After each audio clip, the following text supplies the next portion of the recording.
Hi guys, welcome to Break the Chain podcast. This is podcast number 15. I'm here today. This is a very special podcast. I'm here with local legend and stuntman Harry McGill. This is a special podcast because Harry's been my best friend since I was 18 years old. Somehow we're still mates, and we've been through everything together, really, haven't we? We've been through the absolute trenches, all the way to the other side of the world, and I think it's a fairly interesting ride. I think the best place to start's at the beginning. I mean, where did we meet? Where did we meet? I remember. Well, probably, I think it was at Dirk's house. Yeah, and that would have been when I was 16, maybe? Something like that. Kind of when I'd just got into partying, and I think I'd been awake all night, and I was just like lying on a trampoline, and I just remember there's this little kid, and he's like attacking me, and I was just like, who's this kid? And he's like, just like full on hyperactive, just like attacking me, punching me, and I was like, who's that kid? And they're like, oh, it's Harry McGill. I was like, he's well annoying, and this went on. This went on This went on for hours. Well. Yeah, I mean, it was all kind of fun and games in the beginning, wasn't it? I mean, that was when, I guess, one of the first times that... Yeah, we should probably explain more about what the party scene was, because for someone who's never heard about it, they don't know what we're talking about here, you know? So I guess the party in times back when it probably all started when we were, 15, 16? Basically, all of our friends would... go onto a field in some random farmer's field illegally, set up a load of speakers and have a big party, basically. And, they were some of the most interesting times of my life, but probably some of the darkest times of my life at the same time. They were very drug-fueled and, I think the motivation for actually taking a load of speakers out into a field is there was just so much judgment and aggression in towns, in pubs. The bouncers on the doors in Lincoln were just like, you're not coming in, you've got a DC t-shirt on. And that's a real thing that happened to me. It's like, you can't come in here because you're wearing a skate brand. And I was like, okay. And that's kind of like what you came up with. Like, well, you know what? Fuck you lot. We're just going to do our own parties. Well, yeah, pretty much. I mean, I think all of that scene kind of stemmed from... the majority of the people involved in that was people I'd probably say didn't quite fit in how you meant to, like to say the school curriculum and, school curriculum society probably. Kind of everyone was probably struggled a little bit earlier on in life. They kicked out of school or had some kind of abusive relationship with someone, their parents or whatever. I'm not saying that's everyone, I just hated school, really. And because I hated school, the school curriculum only really works for certain people and it doesn't cater for other people. But for me, I think the school, that's where a lot of my problems started because I didn't want to conform or listen or sit still or anything. You sort of made to feel different by the teacher, and primary school wasn't so bad. It was when I started going to secondary school it got really bad for me, and I guess being made to run around the school field in the morning to burn off energy. I started to take medication. I got diagnosed with ADHD, which is, in my eyes, it's not a disability. Like they kind of talk of it at school. It's like, oh, you have ADHD, you're different to everyone else, Having to take medication. I didn't take the medication for too long, but, it's something I would advise anyone to be the last resort if they have kids who get diagnosed with, because all it does is it just kills your personality. It's just basically like sedating someone, pretty much, in a mild form. You kind of lose all your emotion and your... what's the word? Your personality, really. Yeah, like you just said. There's a lot of irony in this, in the fact that essentially they gave you Ritalin, didn't they? Yeah. And that actually kind of numbed you down and kind of smacked you out, really. Monged you out, which is ironic. I guess we'll get to that in a little bit. Why that's ironic? Because you didn't want to be monged out. You didn't like that. No, no. I mean, it's like someone having their heel on your head, you know, like just you have to do what you're told, and that's that. And you know, I can see why so many kids around the world are giving it, because it does work. Like I wasn't, I was way less disruptive, but I mean, that's all very well and good from the school side of things, but when you look at the person, the individual, it's not the right thing to be doing. It's just not. Like, people can live with ADHD, no problem. I personally don't even class it as a thing. Like, I don't think ADHD should even be called something. It's basically an explanation of someone's personality, and the way it is treated in schools and in life is like some places will treat it as a disadvantage, but I think it's an advantage, if anything. It's really interesting because it's ADD and ADHD are essentially the same thing, aren't they? Apart from ADHD is with hyperactivity. Yeah, and I've always, it's always been very admirable of you, because a lot of people can take this essentially a label. Human beings want to label things and put them in pigeonholes so that they can kind of understand it. But you've kind of always gone against that and been like, look, you can tell me that, and I guess people have your whole life more or less been like, look, there's something wrong with you for having this. This is kind of like a thing. No, I mean, that's not, like my parents and stuff, they were always really good, like my parents are amazing, they're so proud of both of them and the way they brought me up and stuff. But they were just desperate at the time, they didn't know what to do. So like, it was just the way it turned out. But I think, I don't know, I lost what I was going to say. You was never, the whole time I've known you, you was never prepared to let that set you back in any way. And it's funny because, you couldn't sit still in school and they made you run laps, and wasn't you like the first in cross country in the county? And it's funny because, you couldn't, because you was just like, Yeah, I think that's why they kept me around, because I was good at the sports side of things. I was good at cross country anyway, really good at that. But then, I kind of, maybe I could have been a professional runner, but I had other things on my mind. It sounds like it, just somehow, I can't, there's been times when I've trained really hard and I just can't keep up with you as a smoker doing no exercise, apart from work. And it's always frustrated me, but you're have the mindset of a warrior, where you just not let anything that anyone's told you stop you if you believe you can do something. Well, I think that's the most important thing in life, and I've got better of that as I've got older. Like, you can't, if you allow someone else's thoughts to control the way you are, then you're never going to be happy, really, because you're living someone else's life, and that's probably the biggest thing that's allowed me to be happy, really, is forget what other people think. And at the end of the day, the people that care, they know you're doing the right thing anyway. So they just won't care. Yeah, definitely. And it's amazing. You've always had a sense of that. And maybe it's through what you went through when you was younger, but you always had a sense of like, I'm just not going to listen to anybody really, because they've all told me I can't and I can, and you have.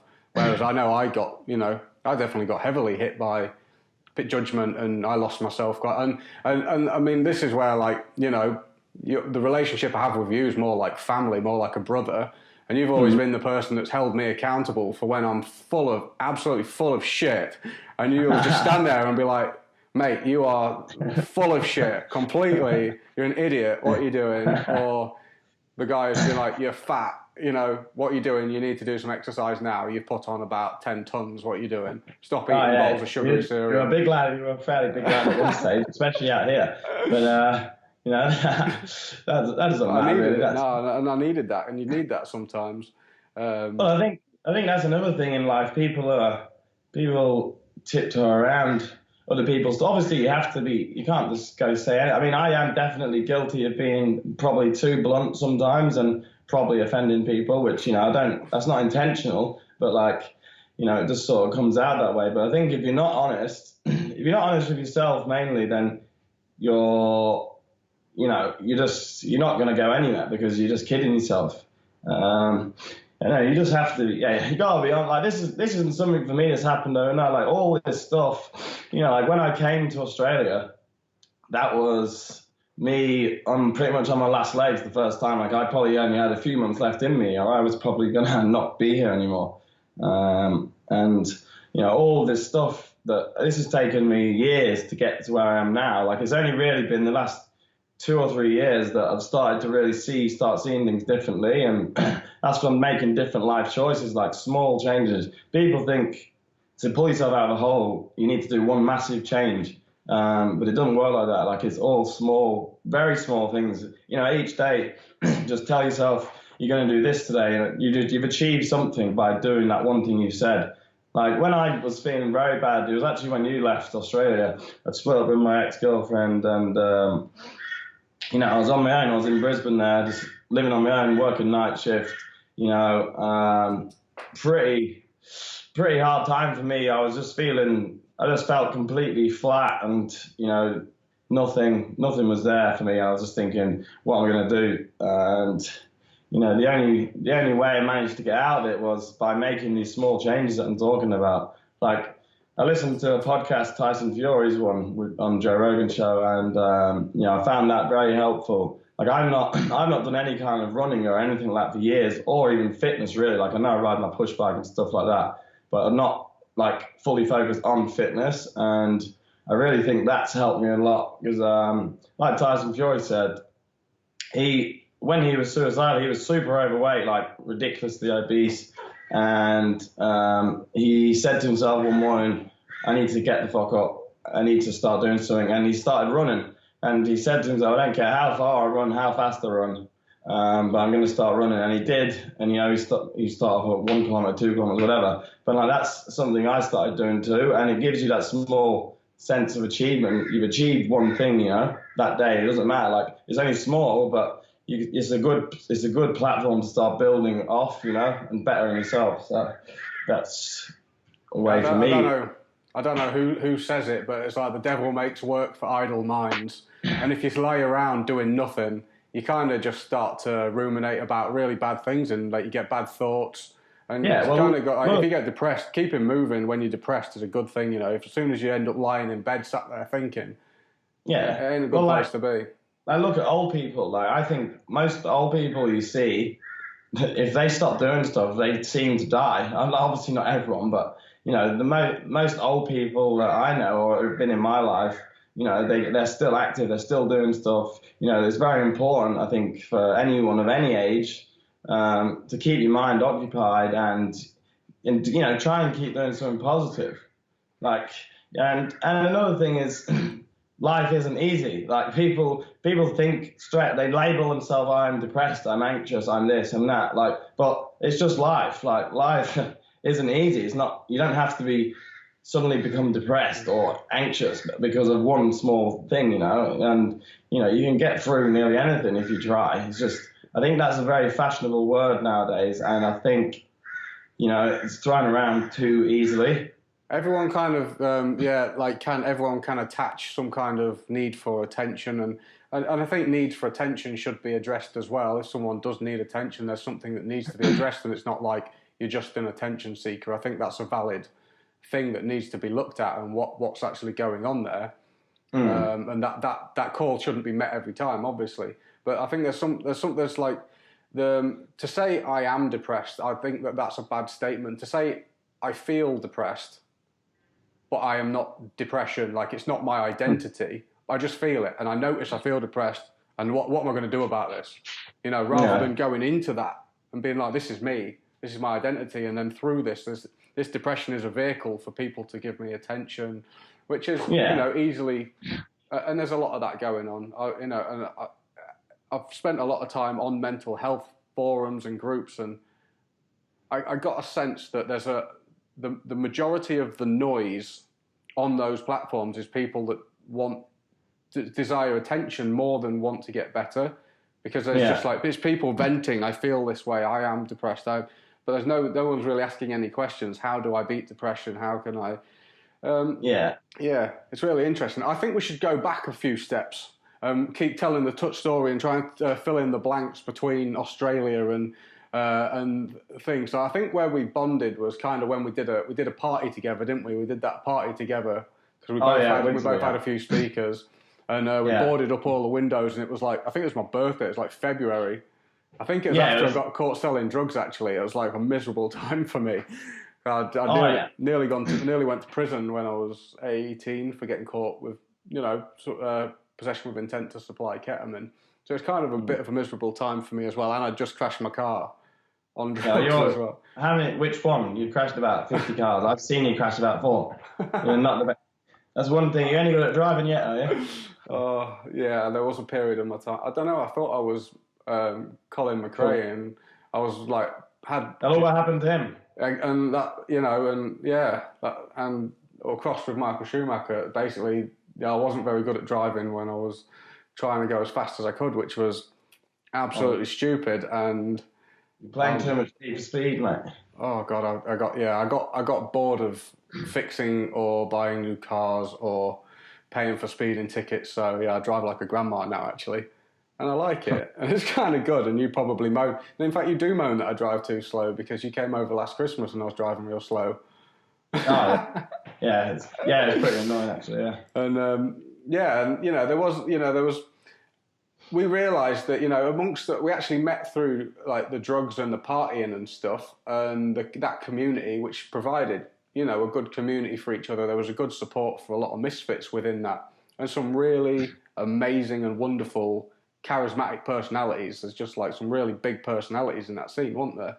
There was. To this day, I still, talk to so many people, and I have so much love for so many people, and and part of this project is like really, striving to help everybody kind of pull themselves out of there. Because what's amazed me about people on drugs is they always seem to have so much talent or some sort of creativity or something that the world would benefit from greatly. Some kind of. But gift. I mean, I think a lot of people in life have that, but they just don't have that. Where it's so hard to how do you put that thing into real life? Like how do you make it? It's I know a lot of talented people, and they're just happy going to work every day, and that's it. Like it's because it's hard to. How do you know what direction to go with it or where to point it? It's kind of scary. I mean, with this thing that I'm doing, I haven't worked for, I guess, properly. I haven't had a proper full-time job for about 15 months. I've just been on the edge of having no money, but I've just got some faith that something's going to happen at some point. Maybe it will, maybe it won't. But you have to kind of throw yourself in the deep end and hope that you can swim, or hope someone chucks you a life ring at some point. Well, I think persistence will pay off most of the time, as long as, if you're happy to do it, that's fine. But as long as you can live somewhere and eat, then that's all you need right now. If you want to keep pushing this thing, and I wish the best of luck with it all, and hopefully it comes to what you want it to be. Well, you listen to stories of anybody successful, and you listen to the stories, and it's just full of failure. It's not like, oh yeah, everything went right. It's like, no, everything went wrong. But I had to fix it over and over again until it worked. Yeah, but I mean, that's the thing. I think people see all these businesses, any business that it was an overnight success, but they don't see, there's probably been 10 years in the making of that thing. And people love to criticize. People criticize before they praise people, It's almost like people they're afraid to tell someone, well done, or that was good, or, I think but a lot of people lack that. I think a lot of that comes down to ego, people are afraid to even say, oh, that good job or whatever, in case the next person's like, oh, Well, when you elevate someone else, it kind of, you feel like you're in their shadow, so why make anybody else higher, because it makes you feel lower. But what you don't realise. It's important to try and be positive to the people around you, because you're a product of your environment. If you're with people who are negative all the time, you could be the most positive person ever, but if you're surrounded by people who are negative and people who say, I can't do that, I can't do this, you're probably going to become negative yourself. And that kind of just shows the importance of all this. I think it's bullshit when people say someone's depressed, oh, just think positive. You can't do that. It's impossible. You can't just think positive. No. That's that statement's a load of shit, I think. You know, it takes a lot of different steps to become positive. Yeah. You know, and there's so many different things that work for different people. But for me, yeah, it's been riding a motorbike, push bike, and fitness. Like, I've been going to the gym every 2 days, mainly because of my shoulder reconstruction I had. And unfortunately, I just dislocated my other shoulder. So I've got about half a good shoulder now. You'll have to send me the clip for that. I'll add it. Oh, it doesn't even look bad, though. It doesn't. It's pretty rad. Oh, yeah. Not bad. I've been saying I want to do it for a while. Yeah. Yeah, so I think people just need to try and be doing the right things. Look at what they're doing. You know, if something's not good for you in your life, look, you have to change something. Like, I think people think things are just going to get better. They'll just keep complaining and it'll get better. But, you know, you've got to make big changes. Like, another one for me was drinking. I've never really drank that much, but like, I could have 2 or 3 beers now and I'd feel, I'm not talking about hangover, mentally I'd feel it. Like, I could feel the next day I'd be a little bit groggy, maybe a little bit, you know, less motivated and whatever. So, you know, there's a lot of, whenever I'm out and about on the weekends, you know, I still like to have a beer, but, you know, it's something I'm wary of. And, you know, I've said no a million times to my mates, you know, I'm not drinking or I'm not doing this tonight. And, you know, just do what's right for you, really. But that's just, you know, that's what helped me. I mean, you've actually witnessed me and how miserable and negative I've been over the years.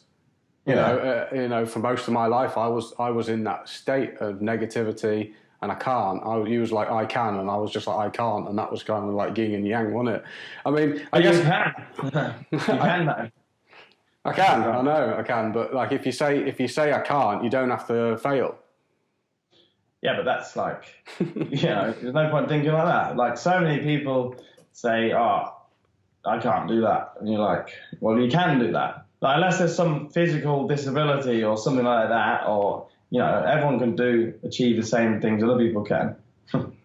It's okay. I mean, you have to accept reality. You know, being delusional is no good. You have to see it as it is. If I'm not happy, to pretend you're happy, we know that that's a really bad sign. We know that many of our friends who have taken their own lives have appeared happy and they weren't. So I would, you know, you need to know that they're not. I mean, I can't.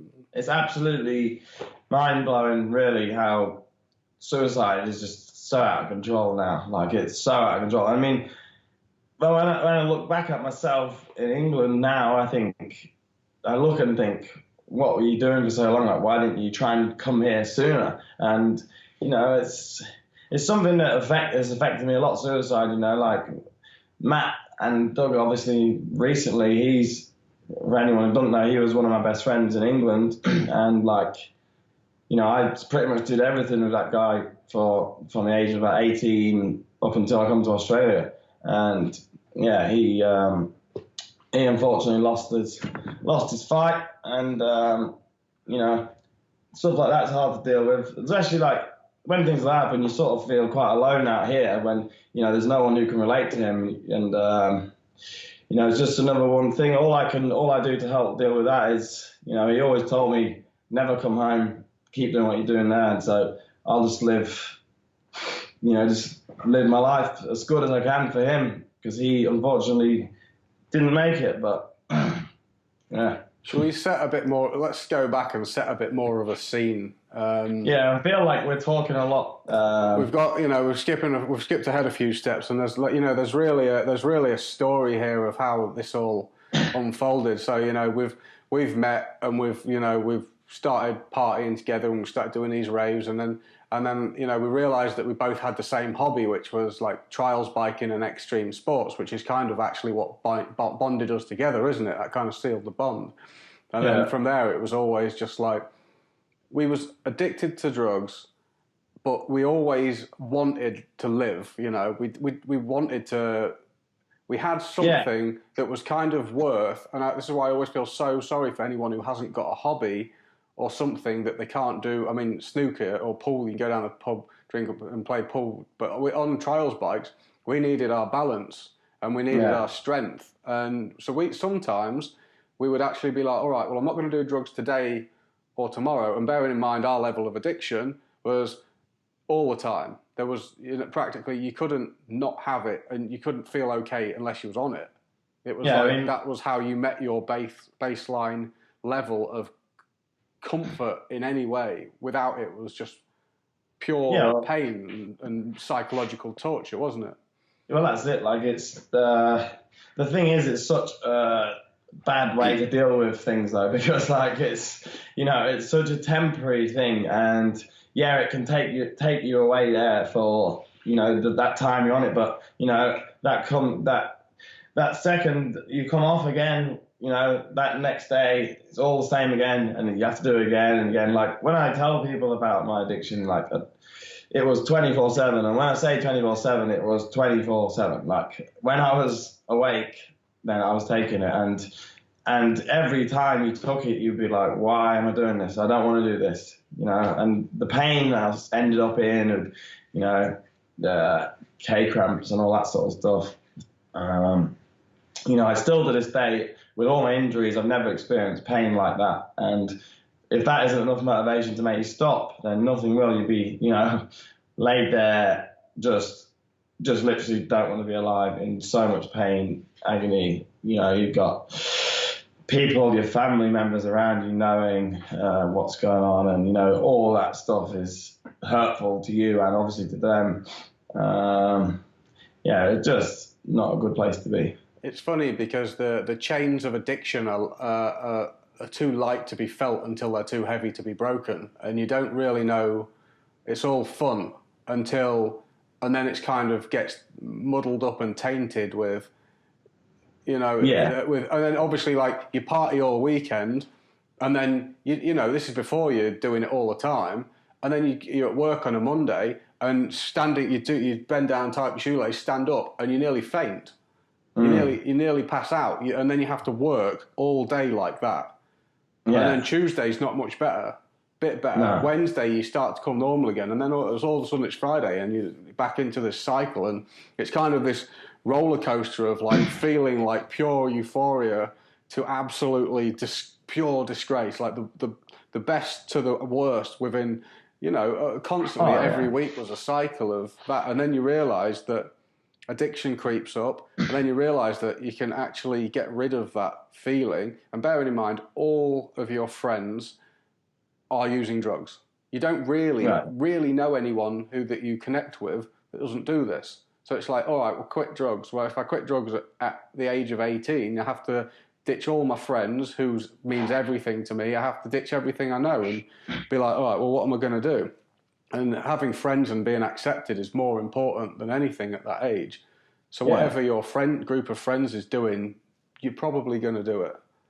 Well, that's. I mean, breaking that addiction in England, I still haven't done it. Like, it's just unfathomable to me. How it's like, once I'm in that environment again, it's a huge weakness of mine, and it's pathetic, really, that I'm still will go back to England and do it. Like, that's the biggest issue I have in my life right now, not being too weak, to not even be able to go home and feel comfortable about going back, because every time I go back, I'm like, oh shit, like, it's so important to me to see my family and all that sort of stuff. But, you have it's like this huge burden, and I'm the only one who can get rid of it.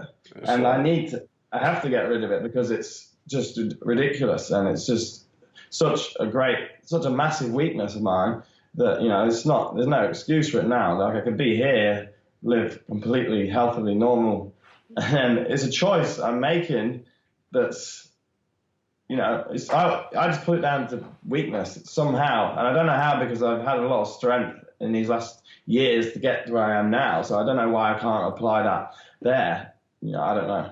I really don't know. And just to put into perspective, how serious I mean, as you said, you got to the point with what came first? Did Matt take his life before you got really, really bad?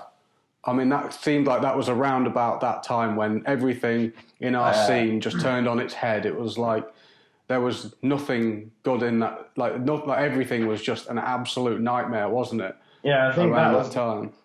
I think that was the point. That was around the time where, you know, I wasn't doing drugs; they were doing me. Like I was, you know, like that was where the fun stopped, really. You know, and that was when it became really, really bad, I guess, from then on. And it just went on a downward spiral from then on, really. Probably a little bit before that, actually, now I think about it. Like, it's such a long time ago. Yeah. So, but, I mean, that was, you know, that was a point of, you know, that was a major loss to all of us, really, you know. You know, it's hard. I mean, it was like, you know, I can picture back, and if I want to, I can pick out moments that my mind can focus on that were kind of fun in the middle of that. And split seconds of fun, and my mind thinks about that. But then I think about the reality of what was going on. Is like we're basically all setting fire to our own body, just destroying everything. You know, you had K-cramps. To explain what K-cramps are, so we were both addicted to ketamine, and it's essentially an anesthetic that's often used and famously known as being for tranquilizing horses. And somehow, unbeknown to us, we're addicted to that. And if you do that all the time, it's like quite acidic, and it actually irritates your gallbladder and your stomach and your bladder. And if you do too much of it, you get these cramps in your stomach and across the front that are, as someone who's given birth has said, K-cramps are more painful than childbirth. And, you know, that's something that you had practically all the time. So you was basically in childbirth for, I don't know, what, 2 years? Yeah, man, that was, like I say, I still to this day, like I've broke my back, broke my sternum, dislocated both shoulders, I had shoulder reconstruction, loads of injuries, and I've never had pain like it. And that was not only physically the pain, but mentally the hardship of having to deal with these could last for a week at a time. And some, like, I was trying to work at the same time, and like you just can't, like, you know, obviously when they were bad, like I couldn't work, like you can't move or anything. All you can do is try and curl into a ball, and a hot bath is the only thing that gives it a slight bit of relief. But then, you know, the mental torture of it, you know, you can feel the water getting colder, and you know you got to get out again, and like all these things, all these little things from my addiction years have, like, you know, they impacted me a lot, you know, in the head. You know, you'd walk into a shop and you'd be like, have I got something on my nose? Like, is it run down face? Like, look, you know, and you just, all this paranoia and all these things, they damage you after so many years. And, you know, I still carry some of them things today. You know, I can tell I do. Like, it definitely knocked my confidence and self-esteem big time. But, yeah, they were just, you know, they were horrible times. I guess they have made me who I am today, but, you know, I always do think, where will I be if I didn't do that? You know, what would I be doing with my life if, like, that was like, what, at least 10 years straight of, you know, probably missing out on doing more positive, productive things. Yeah. I mean, the nature of this thing and how it, you know, it traps you is, you know, it temporarily makes things better, and then obviously, and you know, it doesn't do this straight away, but after years and years of abuse, eventually your body says no more of that, and then you ended up in this state of constant crippling pain, and the only way that you can make that better is to do more. Oh yeah, it's whoever invented this whole game, it's some system. Jesus Christ, It's a vicious cycle. Round and round and round. You can't, you know, if you get off it, you're in childbirth level pain, and you have more, it gets rid of it, but then it just deepens the hole. Oh yeah, like it's the most retarded thing ever.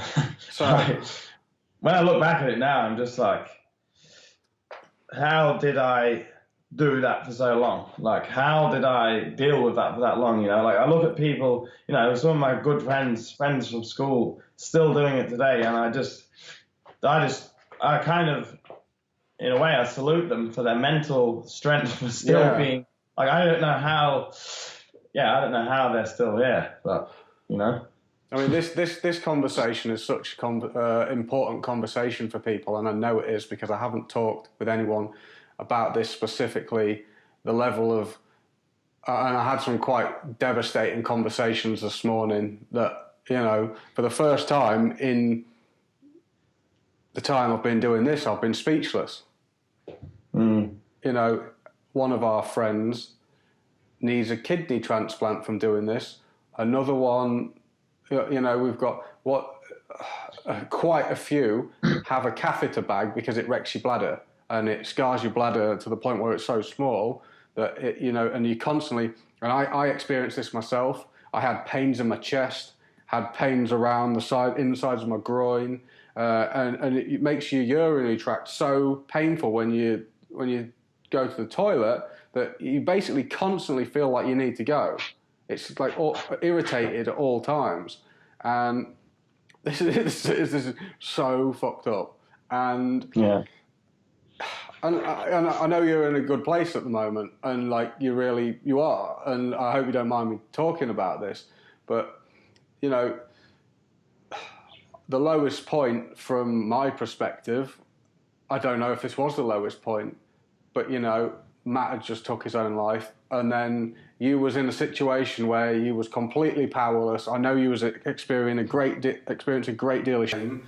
You was in debt because, you know, you weren't like the biggest packet of money I've seen, and then you spent all of that plus more to the point where you got yourself in debt, and then, you know, you had some Valium one night, and then you tried to take your own life, and you know, I had to restrain you from doing that, and that was just, you know, just like, you know, life at that point was just like, what's actually happening right now, and you know, and it just seemed like the powerlessness.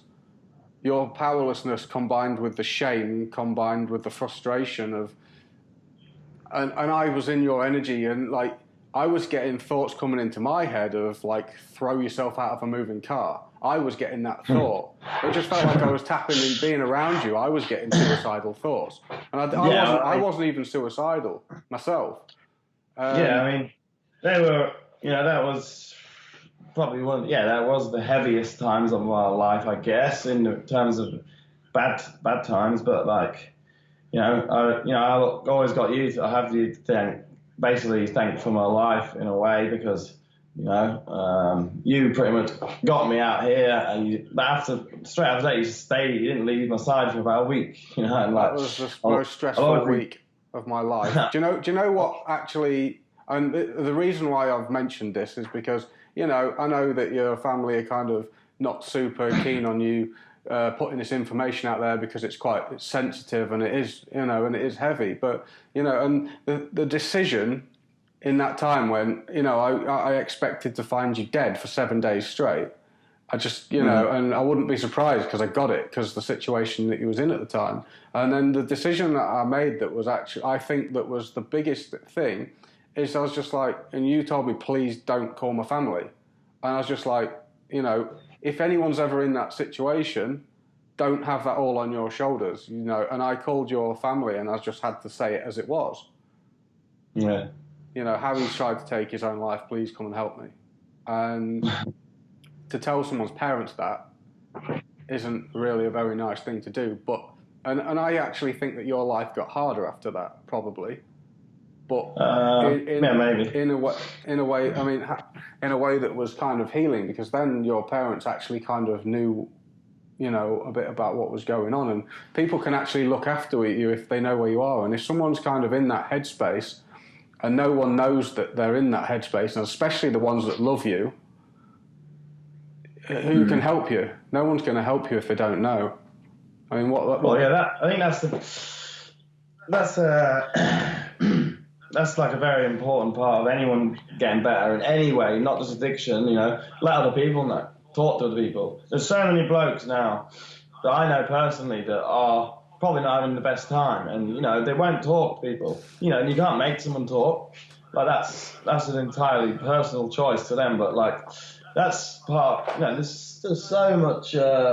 People are worried what the people are going to say or think, or And I work with a lot of people as well who are just like they're just like warriors. They're just nothing bothers them ever. They're just fine, and like, I know they are. And I just I've got a lot of respect for people like that. They just go through life happy enough anyway. And you just think hats off to those kind of people.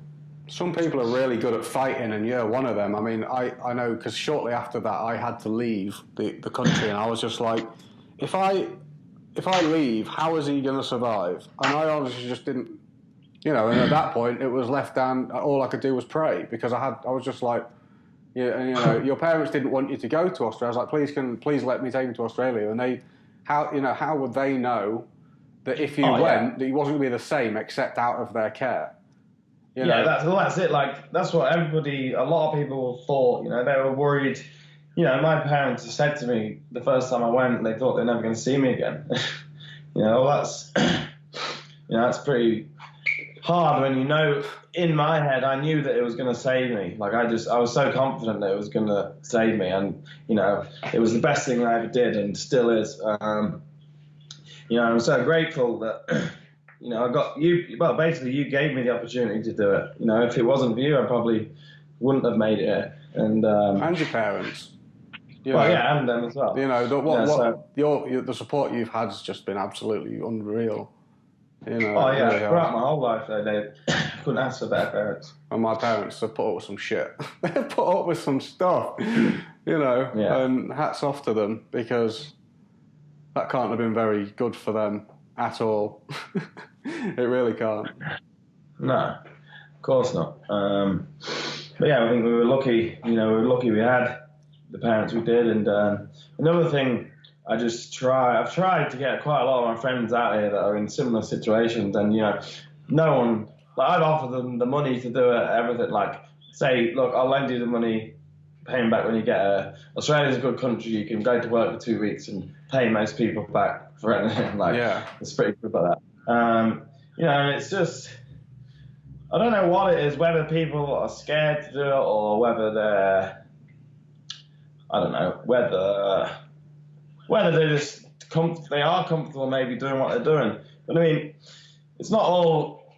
A lot of people message me and stuff. They'll see like a Facebook story, Instagram story, whatever, and you're living the dream, blah blah blah, this, that, and the other. I'm like, but that's a highlight reel of my life. That's not my life, Like, there's been a lot of times you're not doing stuff you like, but like I think that's another problem. Social media nowadays too is so. People look at stuff on social media like, oh, why is my life not like this? It needs to be like this. And it's like, that's not the reality of anyone's life. Let's talk about the reality of, what it's like. So I remember I picked you up from the airport for the first. You was kind of quite happy, but you wasn't like the most happy. But I just remember you had this look in the eye when I first picked you up from Australia, and you was like, I'm going to annoy you so much. And I was just like, oh, I suppose it's better than, you being there. And you did. You didn't. Oh, yeah. You followed through fully on that. And well, I didn't say that, did I? Yeah, you did. You did. The first thing you said to me is like, I'm going to annoy you so much. And I was just like, oh yeah, well. and that's kind of what mates do, isn't it? They just annoy each other. But yeah, so I'd been building camper vans, and I'd bought this bus. This like Toyota Coaster thing, and we called it the Anarchy Sports Squat Bus, and it was like a 1975 shed of shit. I mean, but it was like the best thing ever. The best thing ever was that no matter where you drove it, you knew something was going to break. If you class adventure as a good thing and fixing problems at all times, then yeah, it was fun. And to be honest, it's everywhere I went, something broke. Like no matter what you did, even to go into reverse, you knew the gear linkage was going to slip off, so you'd have to get underneath it, get covered in shit, and fuck around trying to get the thing back together. And every time you'd be like, then you'd be getting angry, like, why did you go in reverse? Why didn't you roll that? I would have pushed you that, because we used to take it in turns, didn't we? Every time it come off, you'd get out, or I'd get out.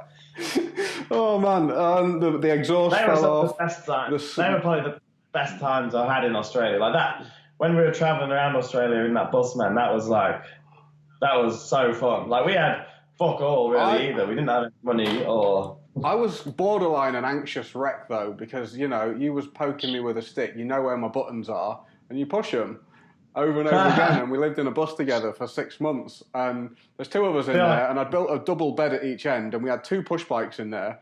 And it was just like, I was like, this thing is really delicate, drive slow. And you'd be like going sideways on the dirt roads around the corner. I was like, and I'd just be like constantly, I was a constant anxious wreck. Oh yeah. Yeah, my bed was over the engine too. So like when you're in Australia, it's already like fucking 30 degrees at least in the summer.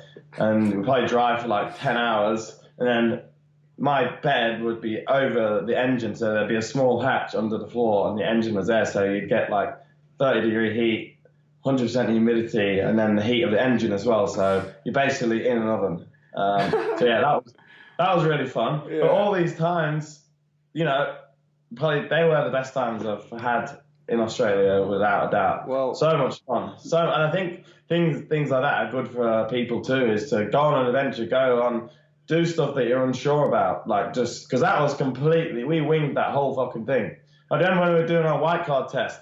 I'll tell you, we haven't got there yet, have we? We've got to tell the bus story, because this was just before that. So we decided we was going to kind of do a bit of a road trip, and we'd like headed north in this bus, and we was near Rockhampton, which is just like, oh god, it's like it's a world unto its own. And I've actually been working about an hour away from there. It's basically full of like meth addicts, and I'm sure it's got something good about it, but I didn't spend enough time to notice it.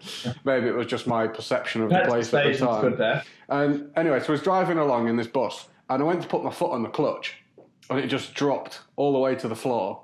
And I looked at you, I was like, and he was like, what? I was like, we've got no clutch. And I was just like, he was like, pull over. I was like, no.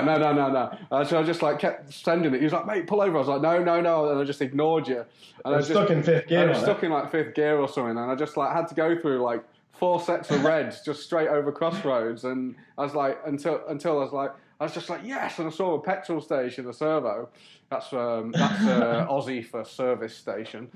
And I just wanged it in this place, and we got in there, and it had like a cafe and showers and a they wouldn't let us use it. Remember, we first went in there, they're like, these showers are only for truck drivers, so you're not coming in. Did we get in the end?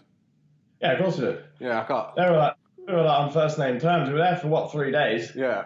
So all them truck drivers coming up to us, like, we had a gearbox lowered out of... Hang on. Let me tell. I've got to tell this properly, because this is like the best story I've got. Right. So I called the RACQ, the breakdown thing, and they sent a guy in. It was like, can you fix it? And he's like, no, I'm just going to tow it somewhere. I was like, well, aren't you supposed to fix it? He's like, no, I just tow it. I was like, well, what good's that? Like, what's good down, like help me fix it? And he's like, no. So we sent him away because we had no money. We had zero money, nothing. And then we kept like put a sign out for like 2 days asking people like, please help us. And then I think we ran the RACQ again, and they're like, no, we just tow it. And was like, oh. And I was with John as well, and was like, John just looked at us like, should we just drop the gearbox out? And we was just like, I don't know if we can drop a gearbox out of a bus, but we had like 2 spanners, a socket set, and a screwdriver, and that was like, and a hockey stick. That was the most important tool. And that's all we had. So we dropped this gearbox out of the bus, and it was all like a couple of ratchet straps and a bottle jack to load it down. Yeah. We had to push the bus onto some chocks of wood to get the front end of it off. And I'll never forget all the truck drivers coming up to us like, you guys are fat. You're not going to fix that. We'd just be like, oh, we will. Yeah. We were lucky. We were very lucky. We were so lucky that it was just the bearing, and you could see it plain as day. Yeah, the bearing had like fallen to pieces and collapsed. So we basically rang up a bearing place, and they're like, "Oh yeah, $20." So we got a bearing, and I had bought this hockey stick for protection because I was scared I was going to get, I don't know, raped or something in the outback. And I knocked this bearing on and off with this hockey stick. and put it back on, and we put it all back together, and we were just like, this is too good to be true. What's the catch? We had a few spare bolts though. We did have a few left over, but we don't tell anyone about that. Anyway, and then we realised that this like piece of metal that we couldn't even know what it looked like, and we couldn't identify the engine or the gearbox because it was all like been swapped, so it wasn't an original. So we basically realised that to get this working, we would have to find this piece of metal over the 10-kilometre distance that we'd just driven since it failed. So John, this part's unbelievable. Then John dropped us off at 3 stages, and we all had push bikes. So bearing in mind, you are looking for a needle in a 10-kilometre haystack. So we're all cycling along, and you're like, oh, should I go back? I bet I've missed it. Oh God, you're just really unsure and doubting yourself. And on a really busy road, where you've got like road trains and shit going past you. Road train is Aussie. A road train's like a truck in England, but with basically 2 trucks stuck together. Well, a truck with another massive trailer. And they go about 500 miles an hour. They're mental. Anyway, so I was like, it must have been like an hour and a half. And I was just like, where's Harry? What's going on? And I saw you in the distance, and you got like long-faced or whatever. And he was just like, he found it. He was like, no. So I was walking along the road for a little bit. And then he just like waved his finger out the corner. I was like, what? And he found it, and it was just like, yes. And we went, and was going for ages, and I was like, where's John? He should have come back by now. And we went, and he's just stood there, and after a while, we saw him in the distance. He's just got this pair of running shoes in his hand, and he's new pair of Nikes. And he's next to this ute, which is a pickup, like a pickup truck, but a big one. And he's got all the doors open, and he's just stood there looking like really confused. And we're like, what are you doing? He's like, I come up here, and there was like these guys, and they had this boat on here, and they had a puncture, and they had a meth lab in the back of this boat. So I helped them fix the puncture, and another guy came with a ute.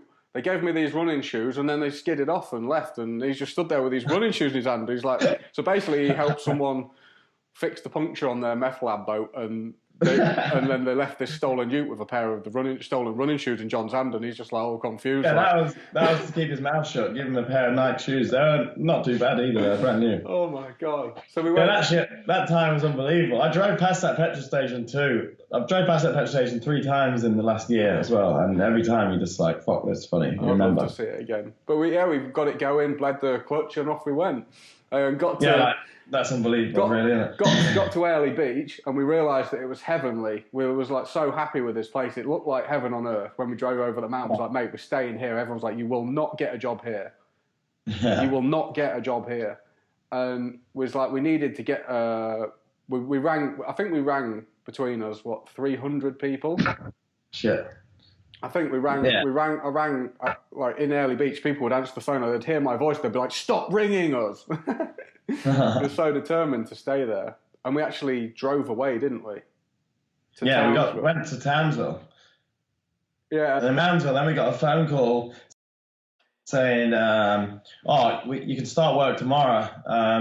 Have you got a white card? So a white card is the same as, I've even forgot what they call CSCS card. Is that what they call it in England? Building safety card. Yeah, just the safety card thing. And so we went to the library, and I think the library only gave you like a half an hour's time slot on it. And the test, by the time you'd logged into it all and got started, you had probably had 10 minutes to do a test, which takes about half an hour. So we failed. Bear in mind, we had no money at all. John, shout out to John. He lent us the money. Yeah, he lent us the money to do it twice because we failed the first one because the computer just stopped working. But the second time, that was like serious pressure was on. This meant we could get a job. That was so stressful. I felt like I was doing I felt like I was doing an opera, like brain surgery or something. I remember because we borrowed $50 off John. We're like, mate, please lend us this money to get a job. And he's like, oh, because he didn't have much money either. He's like, all right. And then we had to ring him up, be like, bearing in mind that Harry's had been working on building sites for ages and done CSCS cards. Like, mate, we've failed the test. And he's like, can you lend us more money? He's like, what? And then I remember asking you a question. It's like, Harry, what's the answer to that? He's like, shut up, no, leave me alone. Oh, mate, yeah, that was funny. Oh, then we actually, we helped the guy, didn't we, do some removals, and he gave us like $200 each or something. All we had to do was move some office furniture. That was the pretty cool sad. thing about that was, though, we didn't give up, we didn't listen to anyone, and then we got the job, and the job was working on Haymond Island, which is the most luxurious island in Australia. It was like $200 a night, and we're all just there. $200? No, $2,000 a night, sorry, minimum, I think. Yeah. And it was just like us lot walking around there, and it was like this was for our farm work. So most people pick bananas for like $1 an hour, and we was getting paid like good money working on it. Oh my God, it was like that was you had to put yourself out there to get there, though. You know, you just had to go for it. Oh yeah, we chanced it. We kind of chanced everything we did in Australia, didn't we? That first year or two. But I think you have to, you know, like he who dares wins, I guess. So they say. It was like that, you know. There's times in your life where you got to do it because, you know, life's going to start loading responsibilities on you. You know, I can't do that like that anymore. My mind won't even allow me to because mentally I've got more responsibility. And, you know, when you're a bit younger and you're carefree, and to anyone out there who is an addict, who's kind of, you know, I mean, everyone said to us, like we were saying earlier, it's like you're just running away from your problems. Yeah, but it wasn't about that. It was about staying alive. For me, surviving. And it was, without doubt, the best option for me to do at the time. And I still stand by that. You know, if I didn't come here, then who knows what had happened. Well, it doesn't. You only need to look at the really sad, but the sad reality of the trend of like. Oh yeah. Very few people I know have pulled themselves out of that hole. No, I mean, there's a few people that have, and I've got so much respect. You know, they've been good friends of mine for years, and like they've stopped doing it whilst being in the same place. And like I've got so much respect for those people, like the strength and you know, the willpower they've had to be able to do that is incredible. There has been a common denominator, and you know, these people have all changed their friend group. They just that's the only way. You're kidding yourself if you think you can be friends with the same people. Like I still have all my friends back home, but 90% of probably more than 90% of my life, I'm here. You know, so it's like I couldn't. If I truly wanted to stop, you know, and it's hard, super hard thing to say out loud, really, but like you'd have to get rid of all of them people as your friends. And they're people who have been friends in my whole life. But that's the truth. That's probably the reality. I don't sort of see it in that way. It's not that, you know, you don't love these people dearly, but you can't associate with them in that environment without it affecting you. You do become what you surround yourself with. And you know, there's two things that I believed, you know, erroneously, and that was that I could keep the same friends and stop, and that I could just have a little bit sometimes. No, that's not. No, it's like, unfortunately, and this is really hard to hear, it's like you got to knock it on the head, all of it. And to be honest, you can't. You basically got to knock intoxication on the head. Really, if you actually want to have a peaceful mind, you've pretty much got to not get intoxicated anymore, and try and figure out what life's all about and where the good stuff is. Yeah, well, that's it. I don't think you aren't going to find it unless you do those things. You know, you have to. Like for me, it was come to Australia. You know, unfortunately, Australia is a beautiful place, and you know, it's an easy place to have, you know, a good life. You know, but I mean, the people that want to get out of it, they have to remember it's only going to come from you, and it's only going to come from you working hard to get away from that situation, you know, whatever that is, whether it's staying in England or leaving England or going to rehab or whatever. It's going to take a lot of hard work and grinding to get to a place you want to be, because it just, you know, no one else is going to do it for you. You know, it's funny. I can get ket in Auckland here where I am. I can get ket in Brisbane, and you know, it doesn't even come into my mind. And you know, I did do it twice in New Zealand, and I did do it twice when I was in Brisbane. Bearing in mind, I was in Brisbane 3.5 years, And in Brisbane, I got into this stage in my life where I was like really content.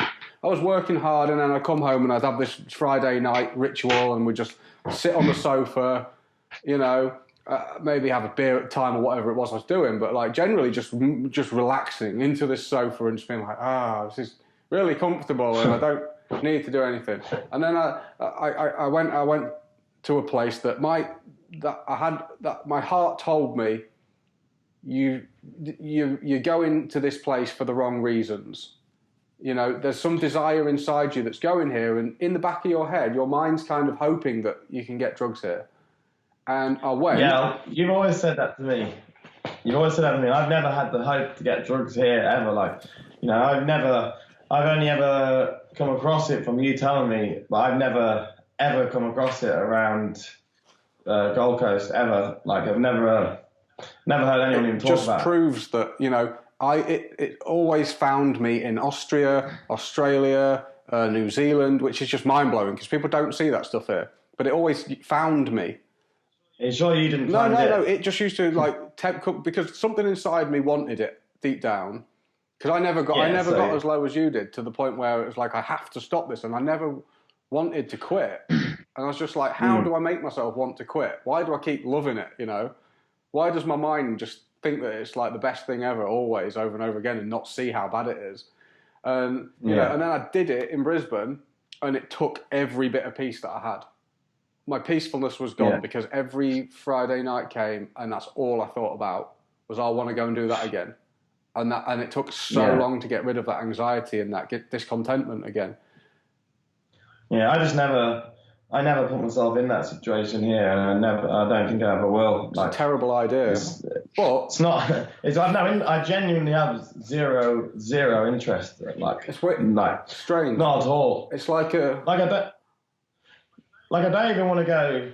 I honestly don't even want to go to the pub and get drunk. Really, the only reason I do it is, well, probably this sounds stupid because it's probably the reason everyone does it, is to socialise. But like I kind of get annoyed if I get drunk and then the next day I wake up and feel rough, like, because I know it affects me. Like, you know, I still have to be, even though I am feeling good nowadays, I still have to be very mindful of what I'm doing, you know, to maintain that.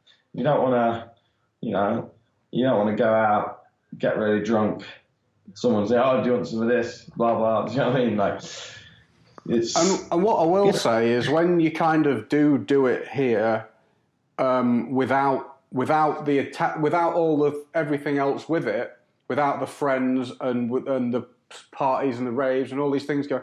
Well, it's the friends, the people. To be honest, without that, there's nothing special about it. You do it, you feel lonely. You wish that you was with your friends doing it, because it's shit. Yeah. And instead of being £20, it's $300. And if you was going to do it, you would be homeless in a week. You know. And it just shows how much of an environmental thing it is, and it's the thing that makes it good is not just the drugs itself, but the attachment to the friends and the comfort and that comes with the whole thing. So if you was to leave and go somewhere else, there's a good chance that, you know, it's just not the same. You think you'll fall back into it, but there's a good chance that you won't. Those days have genuinely passed for me of feeling. I've enjoyed doing it. Like, even when I go back to England, and when I take it, I'm not enjoying it, and I don't know why I'm doing it. And it's just, like I say, it's just a huge weakness of mine, and it's stupid, really. It's so stupid. And it's only going to come from strength in myself, and I need to really get on top of that shit because, it's pathetic. You know, I do think that something has changed now. You know, I do think that next time that you go back, you'll nail it, and I think I will as well. You know, because I really hope so. Like, I really hate that thought of living here. You know, like, I have this amazing life here, but you know, I have this amazing family in England and stuff. But when you're torn, when the thought of going home actually makes you feel nervous and uncomfortable, you know, that's really shit, because, you know, all I want to do now is make my family proud after, you know, all the years of them not, well, I don't know. They've probably always been proud, but I don't know. Well, they probably haven't at some stage, but you know what I'm trying to say. Yeah, it was. That's all I ever wanted really, is to make them proud because they deserve it. I mean, for me, it was like trying to figure out how do I even make myself want to quit, because I know I need to quit. You need to stop doing this. This takes away your life. This takes away everything good. This presents you with a shiny opportunity that then just swipes you and just smashes you to pieces. Like, oh, look how good this is, and then idiot, you've done it again. Yeah.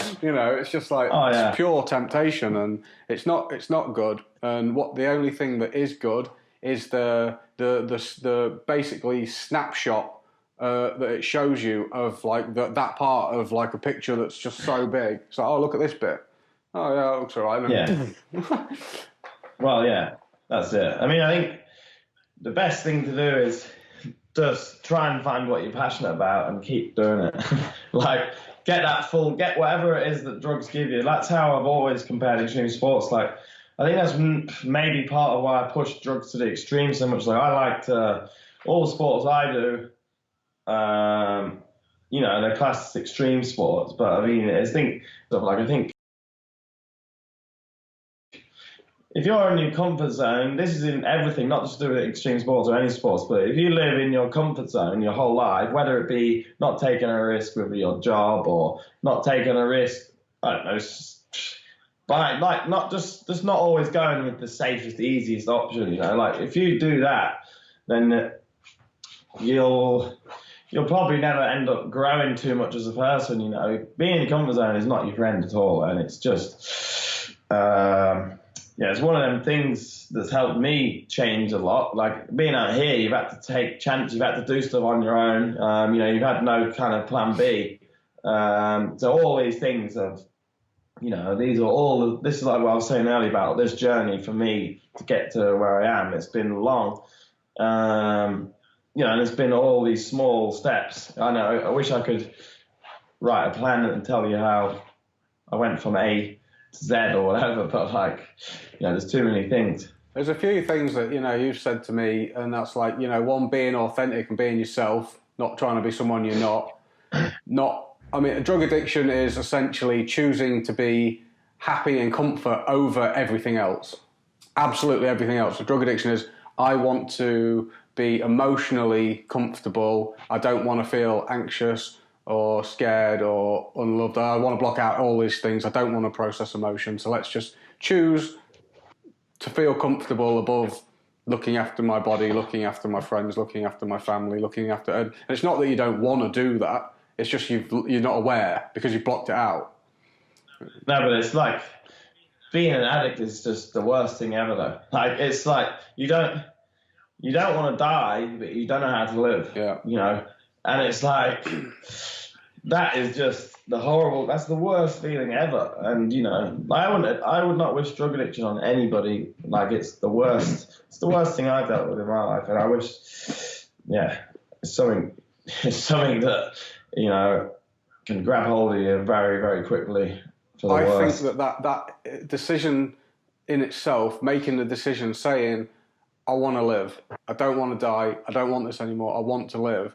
And then for me, it was like the way and I've said this plenty of times in my podcast, but it's like, the thing that shifted for me was my core desire went from being, I want to feel comfortable. I want to be happy. I want to be emotionally good. I just want to be high, basically. I want to be up there all the time. And I was just, and then it came to the point where I was like, all right, I'm prepared to sacrifice just me feeling good for the benefit of other people. And then through doing that, through that process, starting to experience life, starting to experience love, and starting to experience the experience where it's like you put your own selfishness aside for the good of other people. And then you start, then there's a satisfaction that comes with that. And also, oh God, a lot of satisfaction coming from helping other people. Massive. It's healing. It's so healing. I mean, I think what you're doing is pretty hard, I'd say. Like, for you to, continuously listen to all this hard hard stuff to listen to, and you know, these other people suffering. You know, you want to be just. You would be hard. You want to make sure that you stay all right too, you know.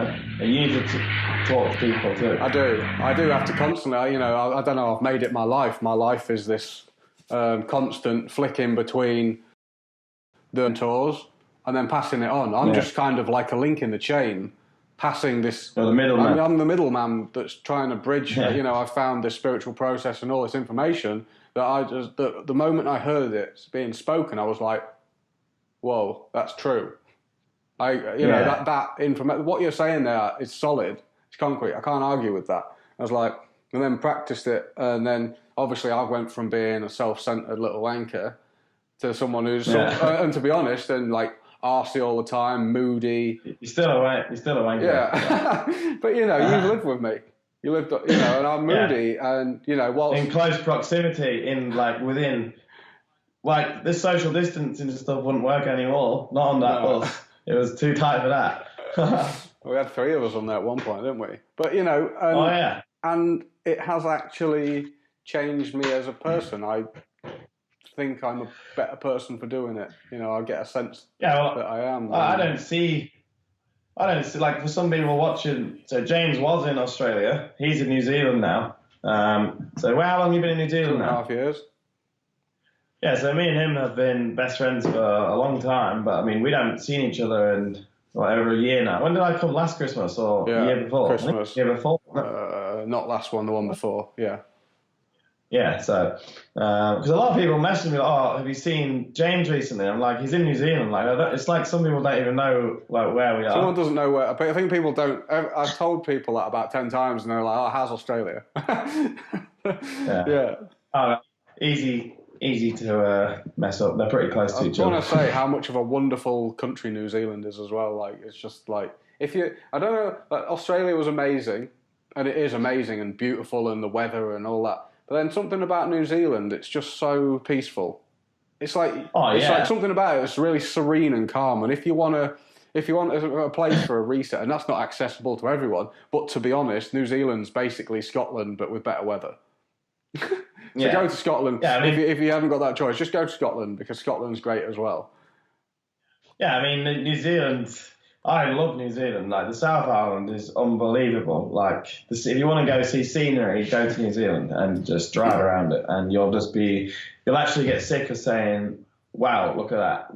Like, it's literally insane. It's so good there. That's why, you know, it's so lucky to live here. You know, like, I get the chance. I can go to New Zealand. Obviously not now. Can't even go to Sydney at the minute.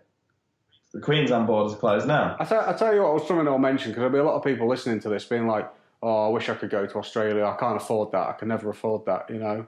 I came here with £250. I came here with $800 or something. It wasn't a lot, and I spent all of that on booze, doing massive jugs of cider and black, and I sat bowls of chips, and I sat in a hot tub for a month until eventually I got kicked out of the hostel.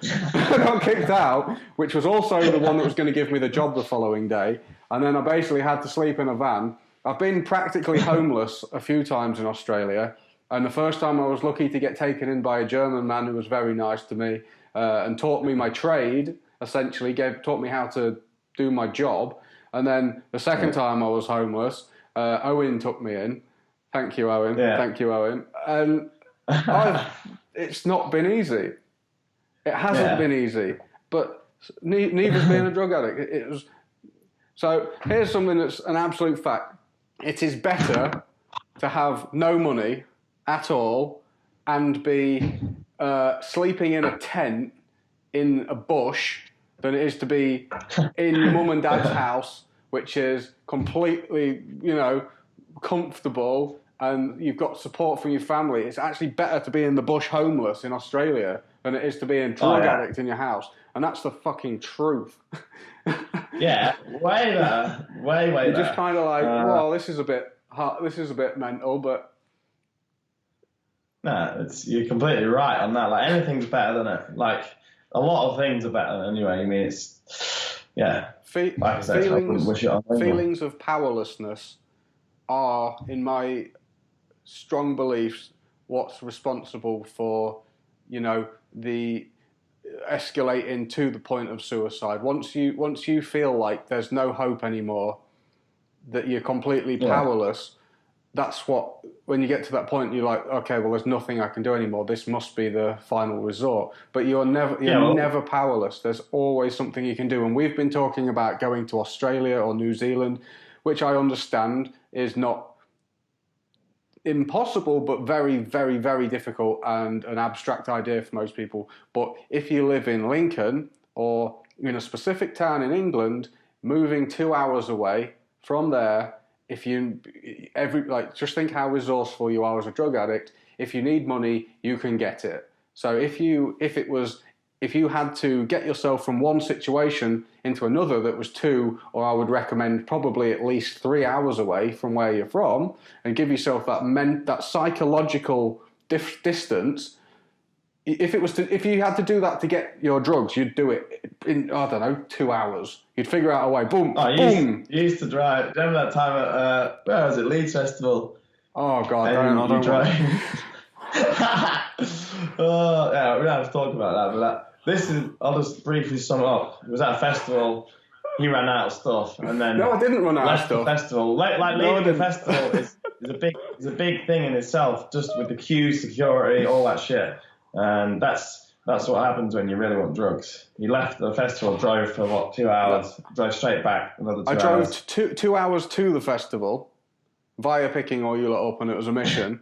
And then Dougie was actually saying like, mate, have a line of there's this stuff called methadone, which was a bit like MDMA, but it smelled like cat piss and was like punching yourself up the nose with a grenade every time you had it. And I was like, mate, I'm not having any of that. And we couldn't get any ket. And if I can't get ket, I'm not happy. You could put me in at the best festival in the world, and if I can't get ket, I hate it. That's just life. Because if you can't have ket, it's shit. And basically, I gave in just as we entered into this festival after we got there. And I was just like, and it's just like the most addictive, moreish, and unsatisfying thing you can ever do, / a hand grenade in your face.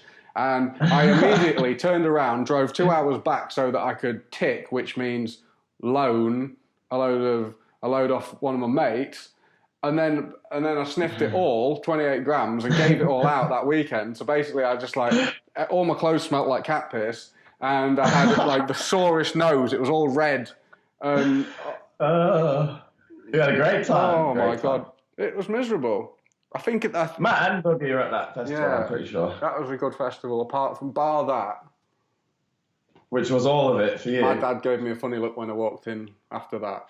He was just like, I'm pretty sure your mum and dad had a funny look on their face every time they saw any of us. Like the poor fuckers. Mum and dad, I'm sorry. Yeah. Well, yeah. I don't know. What else do you want to talk about? It's funny because to all the parents out there that think your children might have a mental health disorder or special needs, something going on, there's a chance that if they're a drug addict, they're not actually completely stupid. They're just on drugs.